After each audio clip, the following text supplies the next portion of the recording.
Hi, I'm Ed Shapiro, Director of the Center for Promoting Research to Practice at Lehigh University. And today's program is about response to intervention. Are you putting it on lock? Good job. I see lots of children who have the absolute correct card. Response to intervention is a methodology that we're using for school-wide change. It's not about kids that are struggling, it's not about kids that are doing great, but it's about all kids.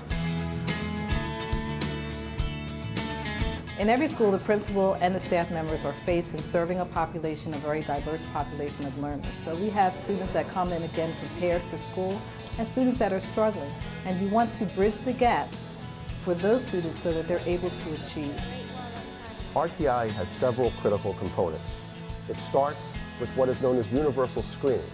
That's when we assess every student in the school to find out which students are currently doing as expected and which students are not doing as expected. My role is to actually get a data team together that will be dibbling, and we go into the classrooms.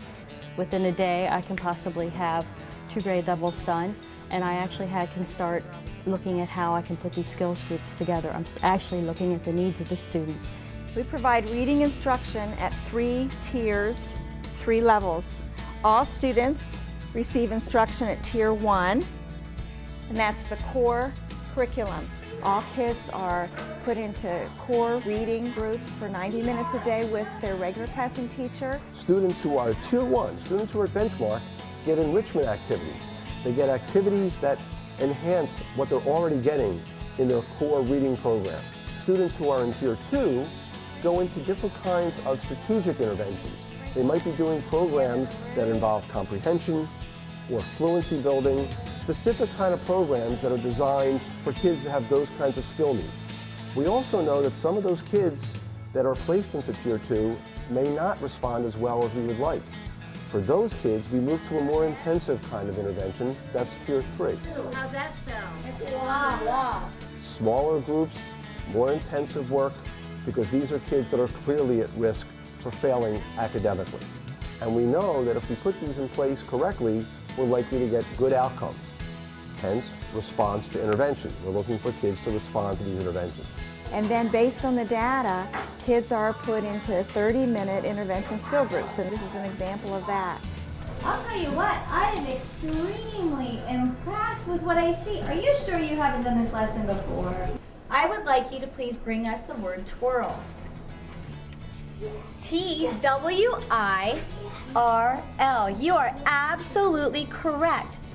This story is a biography. It's a smaller group, so it's a smaller setting, and I can kind of guide my instruction off of what they need to be working on, and I can kind of scaffold what they're doing and pull them through as their ability is ready to take them. They're paired with somebody who is close on their level, so they're able to promote a friendly system where they're able to compete at the same level and push each other.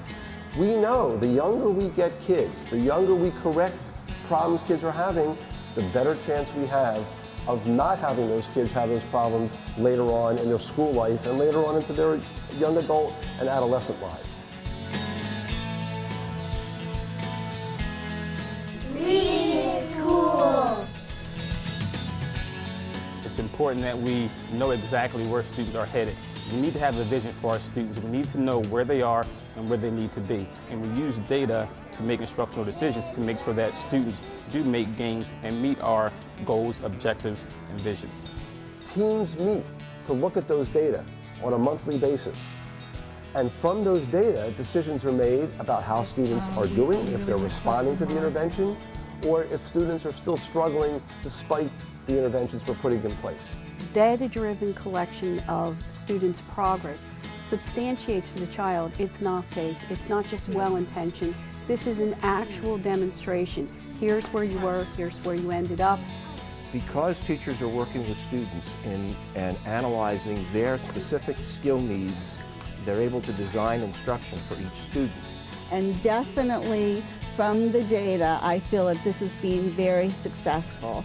And they really want to be their best. And when they see the graph going up, they really are excited and they want to do even better the next time. Good job. I think I have one more to go. Yeah, that was very good. Excellent job. This is impressive because it's a whole school coming together using data in ways they really hadn't before, looking at all students in all grades and regardless of any type of identification. And not only do we identify which kids need services, but what kinds of services they need. By having data drive what children receive those programs, this is the difference that occurred with RTI. The key to the success here is that there is collaboration amongst the teachers, the literacy coach, the entire staff. When you talk to teachers now, when you hear their conversations, it's about student learning. After a year of putting this in place, what we find is very strong gains, particularly at kindergarten and first grade. The key phrase in response to intervention is response. How well are students responding to changes in the curriculum? The ultimate goal is to help kids become better readers, and that's what we're seeing. With my reading skills group, I've noticed an increase between 20 to 30 words beyond what they started with. I see a change in my parents as they get good, clear information and data about their own students and their own children. They can see the results, the children can see the results, and the teachers know that when they're teaching, they're doing the right thing. Hi. Hello. Hi. Hi. We love to read! One school might choose to do 30 minutes a day of tiered intervention 5 days a week. Another school might choose to do that 3 days a week. The basic model is the same, but the flexibility that's there for each school to put together the model that fits their context is also part of RTI. In order to make changes in the curriculum, you need to work together as a team to ensure that students are making expected gains. I know school officials and teachers are busy, but once again, achievement is the name of the game, and high achievement is the priority. And the RTI model does exactly that, and this really melded with what I personally believe is the best way to instruct children and what schools need today. When I came here and started doing this intervention, it was a feeling I had that I was really making a difference, and that is what was important to me. RTI is about helping every child learn to read, learn to do math. This is about solving a big problem. It's solving the problem of literacy. What we're trying to do here is look at education in a different way. In the past, special education operated in one arena and regular education operated in another. One of the things that Dr. Volbrick and I have focused on is bring together the special ed world and the regular ed world so that we can look at the long-term benefits for all students, not just special education students or regular education students. We can bring all kinds of services without labeling a youngster to that youngster to see that they succeed in school, and that's really what it's all about. I've been in education now for almost 30 years, and this is the most important work I've ever been involved in. Now, what kind of C does this look like?